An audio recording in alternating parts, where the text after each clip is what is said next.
hear from people every day that say they went to the snow, they took a lesson, it was a group lesson. Some young person was teaching their class and he had 10 to 12 people in the class, and it was hard to even get any of that person's attention.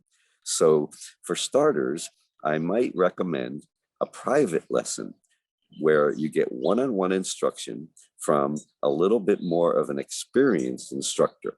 And that way you'll have someone who's patient and knowledgeable. I think that would be a good start. Take a private lesson. Another suggestion would be to ask your friends if they've had a good instructor. And if you're going to the same resort, call ahead and try to book that same instructor by reservation. That way you can get matched with someone that you personally had a recommendation to. Social media, there might be some reviews. You could even call the ski school and see if the staff at the mountain you're going could recommend an instructor that has a little bit more experience and patience.